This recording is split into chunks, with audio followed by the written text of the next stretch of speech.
मौलाना रूमी एक बात बड़ी खूबसूरत लिखते हैं। वो कहते हैं कि एक दिन एक चिड़िया और चिरा एक शाख पर बैठे होते हैं, दोनों आपस में बड़े प्यार मोहब्बत से बातें कर रहे होते हैं कि दूर से उनको एक शख्स आता हुआ दिखाई देता है। तो चिड़िया चिरे से कहने लगती है कि हम उड़ जाते हैं, ये ना हो ये जो शख्स आ रहा है ये एक शिकारी हो और ये हमें आकर मार दे। अब चिरा चिड़िया से कहने लगता है कि तुम तो बड़ी भोली हो, तुम बड़ी मासूम हो, ये जो तुम्हें शख्स आता हुआ दिखाई दे रहा है ये तुम्हें शिकारी लग रहा है? मुझे ऐसा नहीं लग रहा, क्योंकि मुझे तो ये बड़ा भोला इंसान लग रहा है और इसका जो हुलिया है वो भी शिकारियों वाला नहीं है।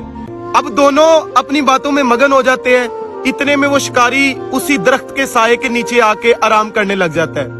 अब जब वो बातों में मगन हो जाते हैं तो शिकारी अपने तीर कमान में से एक तीर निकालता है और चिड़े को मार देता है। अब जो चिड़िया होती है वो वक्त के बादशाह के पास अपनी फरियाद लेकर चली जाती है और उसको सारा किस्सा सुनाती है कि मेरे साथ ऐसे हुआ, मेरे साथ ऐसे हुआ। अब जो बादशाह होता है वो शिकारी को अपने दरबार में तलब करता है और उससे पूछता है कि क्या तुमने ये जुल्म किया है? अब जो शिकारी होता है वो अपना जुल्म तस्लीम कर लेता है और बादशाह चिड़िया से कहने लगता है कि तुम इसको क्या सजा देना चाहोगी? तो चिड़िया बादशाह से कहने लगती है कि इसको बस ये कह दिया जाए कि जब भी अगली बार ये शिकार करने निकले ये अपना हुलिया शिकारियों वाला पहने, ये अपने शराफत का लिबास उतार दे, ये लोगों को धोखा मत दे।